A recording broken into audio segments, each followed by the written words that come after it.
Right, ये एक long answer question है जो कि काफी इंपॉर्टेंट क्वेश्चन बनेगा। राइट, तो let us now come on the single slit. तो मान लीजिए ये एक कॉन्वेक्स लेंस है, राइट, जिसके फोकस पर एक पॉइंट मोनोक्रोमेटिक सोर्स रखी हुई है जिसका वेवलेंथ लैम्डा है। तो जब ये मोनोक्रोमेटिक सोर्स मोनोक्रोमेटिक बीम्स को एमिट करेगी तो ये लेंस उन बीम्स को पैरेलल कर देगा।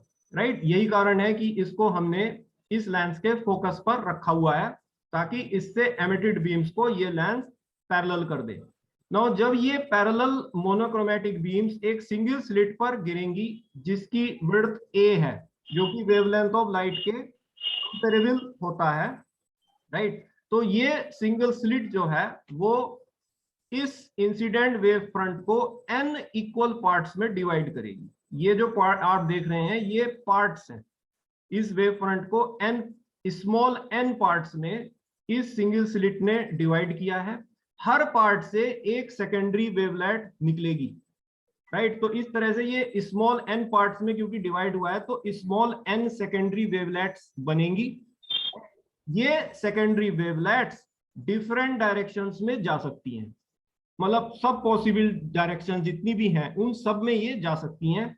ये secondary wavelets direction of incidence के अलोंग भी चल सकती हैं, उसी डायरेक्शन में भी चल सकती हैं जिस डायरेक्शन में ये वेव फ्रंट आ रहा था एज अनडिफ्रैक्टेड बीम्स। राइट, और ये secondary wavelets direction of incidence से कोई एंगल बनाते हुए भी चल सकती हैं एज डिफ्रैक्टेड बीम्स। क्लियर है बात को? So they can be a diffracted case also. Now जब ये small n secondary wavelets जो कि different directions में जा रही हैं, right, आपस में ट्रेवल करेंगी तो ये आपस में सुपर इम्पोज करेंगी और इनके सुपर इम्पोजिशन के कारण एक रिजल्टेंट वेव बनेगी। राइट, तो इस तरह से हर पॉसिबल डायरेक्शन में एक रिजल्टेंट वेव बनेगी जिसका सपोज एम्पलीट्यूड कैपिटल R है। ठीक है, ये एम्पलीट्यूड स्क्रीन के हर पॉइंट पर डिफरेंट होगा। इस तरह से हमें स्क्रीन पर एक डिफ्रैक्शन पैटर्न प्राप्त होगा क्योंकि स्क्रीन के हर पॉइंट पर ये जो रिजल्टेंट वेव बन रही है, राइट, उसका एम्पलीट्यूड चेंज कर रहा है और ये एम्पलीट्यूड एक्चुअली इस एंगल थीटा का फंक्शन होगा। तो डिफरेंट डायरेक्शंस में आर की डिफरेंट वैल्यूज होंगी, तो स्क्रीन पर जब ये मिलेगा आपको तो ये डिफरेंट वैल्यूज रखेगा। राइट, तो इस तरह से हमें एक डिफ्रैक्शन पैटर्न स्क्रीन पर प्राप्त हो रहा है। नाउ स्क्रीन का जिस पॉइंट पर इस एम्पलीट्यूड आर की वैल्यू मैक्सिमम है वो स्क्रीन का सेंट्रल पॉइंट ओ है और उसे हम प्रिंसिपल मैक्सिमा कहते हैं। और स्क्रीन के जिन पॉइंट्स पर इस आर की वैल्यू 0 है, राइट, वो हमारे मिनिमास कहलाए जाएंगे। और स्क्रीन के जिन पॉइंट्स पर इस आर की वैल्यू स्क्रीन के सेंटर से स्क्रीन के एंड्स की तरफ डिक्रीज करेगी उन पॉइंट्स को हम सेकेंडरी मैक्सिमा कहेंगे। राइट, तो ये सब कैपिटल आर के आधार पर डिफाइंड होते हैं जो कि रिजल्टेंट वेव का एम्पलीट्यूड है और ये रिजल्टेंट वेव हर डिफरेंट डायरेक्शंस में बन रही हैं due to the superposition of the diffracted beams as well as the undiffracted beams. Undiffracted beam तो केवल O पे जा रही है। क्लियर है बात को? Now मान लीजिए ये undiffracted beams जो हैं, जो हमारी n सेकेंडरी वेवलेट्स हैं, वो स्लिट से बिल्कुल सीधा चली गई हैं डायरेक्शन ऑफ इंसिडेंस के अलोंग एज अनडिफ्रैक्टेड बीम्स। इस अनडिफ्रैक्टेड बीम्स को ये कॉन्वेक्स लेंस L2 फोकस कर देगा एट पॉइंट O जहां पर हमें मैक्सिमम इंटेंसिटी मिलेगी। राइट, इसी तरह से मान लीजिए n सेकेंडरी वेवलेट्स जो कि इन n पार्ट से ओरिजिनेट हो रही हैं, वो डायरेक्शन ऑफ इंसिडेंस से किसी एंगल थीटा पर डिफ्रैक्ट हो रही हैं। राइट, तो इस एंगल थीटा को एंगल ऑफ डिफ्रैक्शन कहते हैं। तो ये जो हमारी डिफ्रैक्टेड बीम्स हैं इसको भी ये कॉन्वेक्स लेंस L2 फोकस कर देगा एट पॉइंट P। राइट, तो अब पॉइंट P पर सेकेंडरी मैक्सिमा बनेगा या मिनिमा बनेगा ये हम जानना चाहेंगे। राइट, तो अगर हम ये जानना चाहते हैं कि पॉइंट P पर सेकेंडरी मैक्सिमा बनेगा या मिनिमा बनेगा, तो ये आवश्यक है कि ये जो n सेकेंडरी वेवलेट्स या n डिफ्रैक्टेड बीम्स जो एंगल थीटा बना रही हैं एंगल डायरेक्शन ऑफ इंसिडेंस से, इनकी सक्सेसिव बीम्स के बीच पाथ डिफरेंस क्या है, ये हमें निकालना पड़ेगा। सक्सेसिव बीम्स, सक्सेसिव समझते हो, लगातार वाली जो बीम होती है उनके बीच में पाथ डिफरेंस क्या होगा। तो मान लीजिए ये बीम 1 है, राइट, ये बीम 1 है और ये बीम 2 है, ये दोनों डिफ्रैक्टेड बीम्स है, राइट। तो बीम 2 ने पहले चलना शुरू किया, बीम 1 ने बाद में चलना शुरू किया। तो जब बीम 1 ए पॉइंट पे थी तो बीम 2 कहां थी, उसके लिए मैंने एक परपेंडिकुलर ड्रॉ किया जो कि इससे सी पॉइंट पर मिलता है। तो बीम 2 ने बीसी डिस्टेंस जो है वो ज्यादा चला कंपेयर टू बीम 1, उसके बाद तो दोनों बराबर चलेंगी। तो पाथ डिफरेंस बीम 1 और बीम 2 के बीच हो गया बीसी, जो कि इस ट्राइंगल से अगर हम सॉल्व करेंगे तो वो हमें मिलेगा ए साइन थीटा, राइट। तो ये ए साइन थीटा जो है ये पाथ डिफरेंस है बीम 1 और बीम 2 के बीच। नाउ बेटा मुझे किनारे वाली बीम्स के बीच में नहीं चाहिए, मुझे चाहिए सक्सेसिव बीम्स के बीच में जो उससे जस्ट पड़ोसी है, ठीक।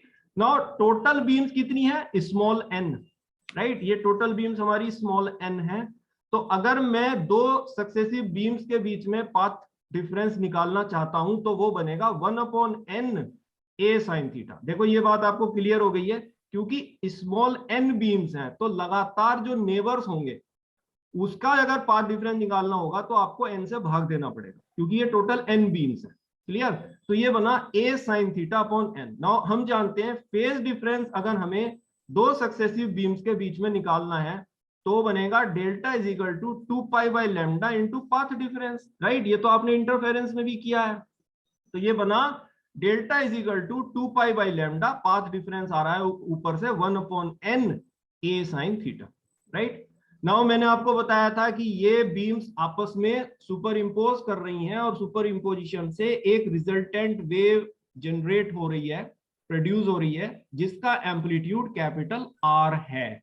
और ये बहुत सारी वेव्स हैं जो कि डिफरेंट डायरेक्शंस में चल रही हैं, राइट। और ये कैपिटल आर जो है ये थीटा का फंक्शन है, थीटा के चेंज होने से चेंज हो रहा है और स्क्रीन पर आर की डिफरेंट वैल्यूज के कारण ही हमें डिफ्रैक्शन पैटर्न मिल रहा है, क्लियर।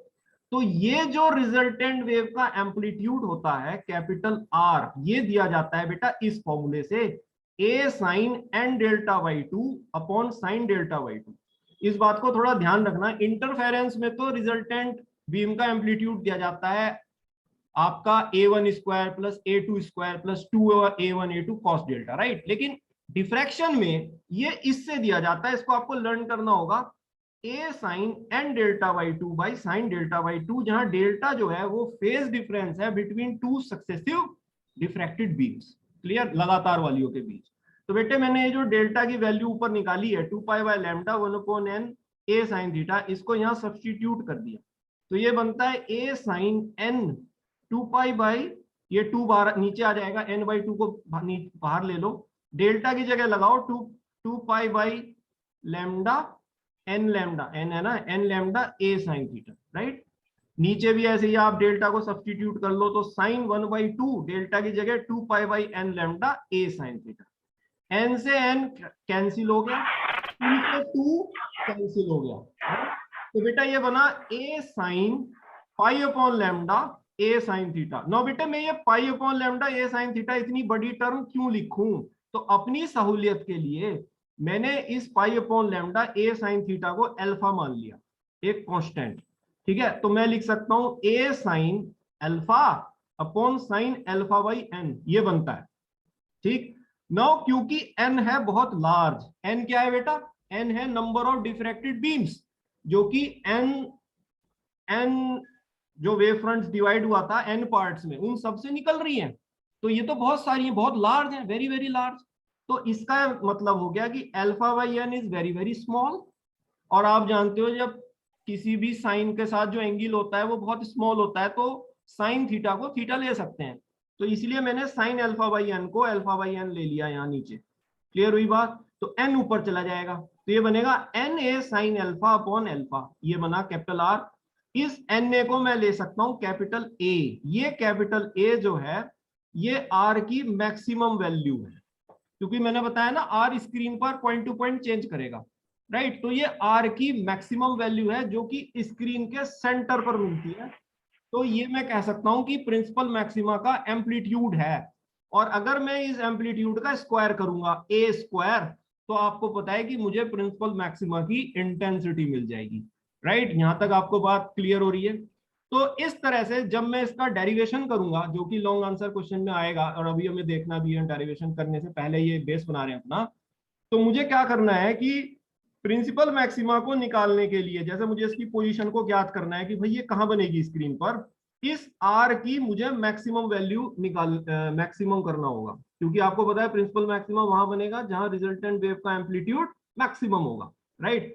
जब मुझे मिनिमा की पोजीशन निकालनी होगी, मिनिमा ये है ना, ये जो डॉट डॉट सी दिखाई दे रही है, राइट, तो मुझे इस आर को जीरो करना पड़ेगा, क्योंकि मिनिमा वो पॉइंट्स होते हैं जहां पर इंटेंसिटी जीरो होती है। और जब मुझे सेकेंडरी मैक्सिमा की पोजीशंस को निकालना पड़ेगा, तो मुझे ये देखना पड़ेगा कि दो लगातार मिनिमास के बीच एक सेकेंडरी मैक्सिमा बनती है। तो मुझे इस कंसेप्ट से आगे बढ़ना पड़ेगा और सेकेंडरी मैक्सिमा की पोजीशन को ज्ञात करना पड़ेगा।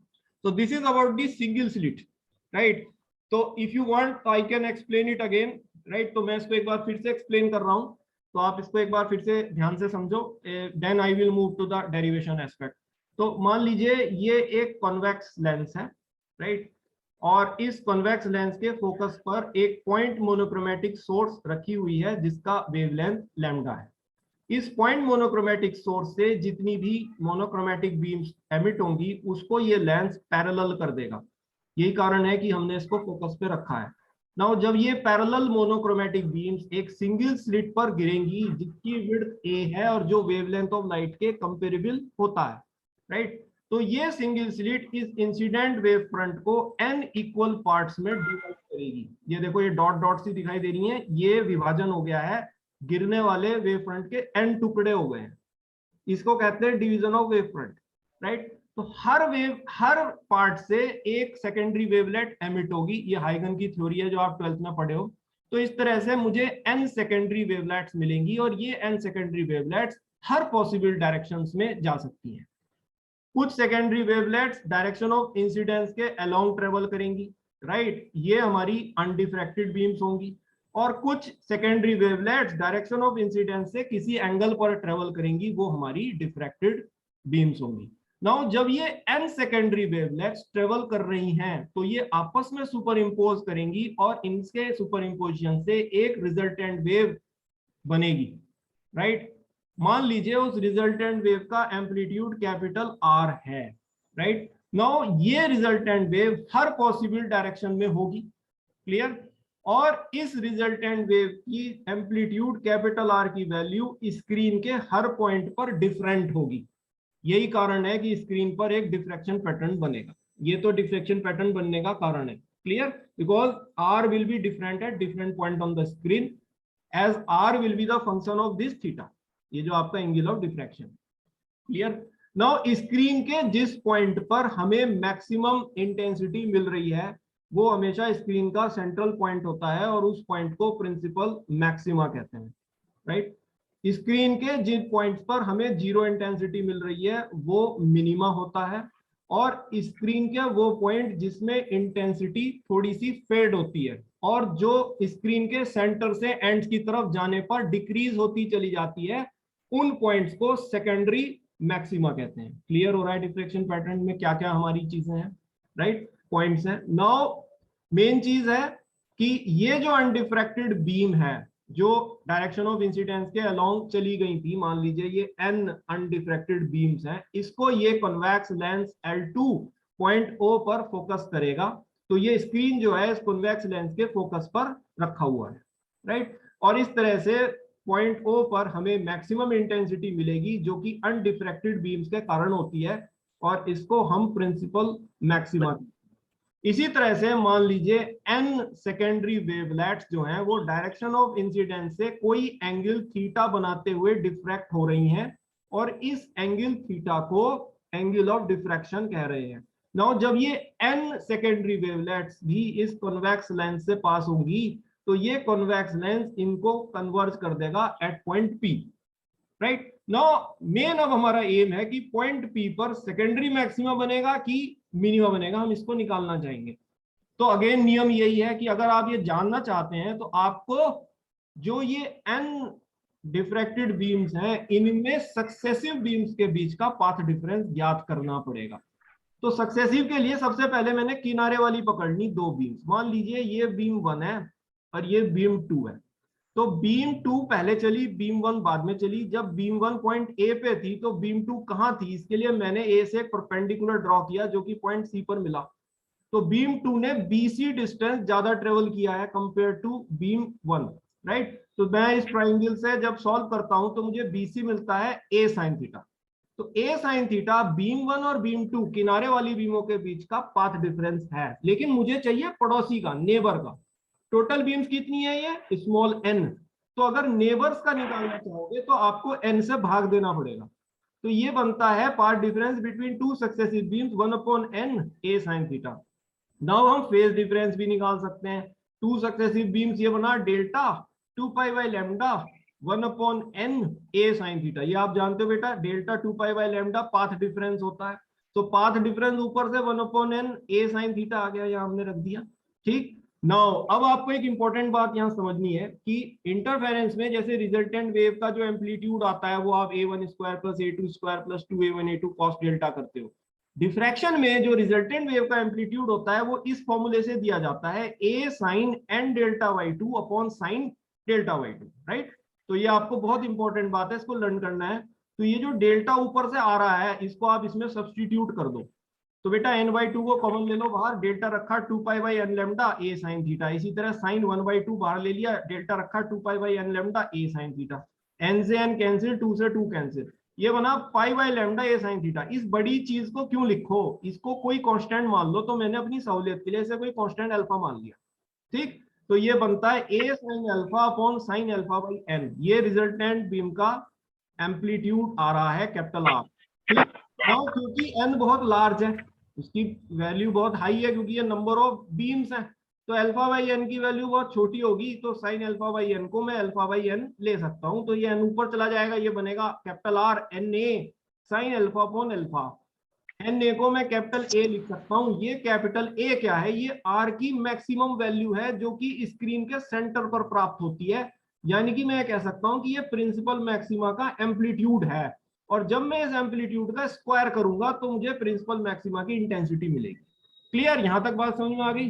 तो अब मेरे लिए जब मैं इसका पोजीशन निकालने चाहूंगा, जो कि हमारा लॉन्ग आंसर क्वेश्चन का टारगेट है कि कहां मिनिमम बन रहा है, कहां सेकेंडरी मैक्सिमा बन रहा है और कहां प्रिंसिपल मैक्सिमा बन रहा है, तो मुझे प्रिंसिपल मैक्सिमा के लिए इस आर की मैक्सिमम वैल्यू चाहिए होगी। इसमें मुझे लगता है किसी को अब कोई डाउट नहीं है, क्योंकि प्रिंसिपल मैक्सिमा वहां होगा जहां आर की वैल्यू मैक्सिमम है।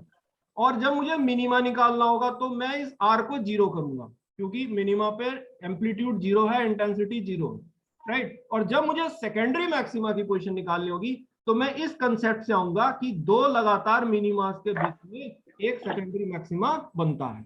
क्लियर है बात को? सो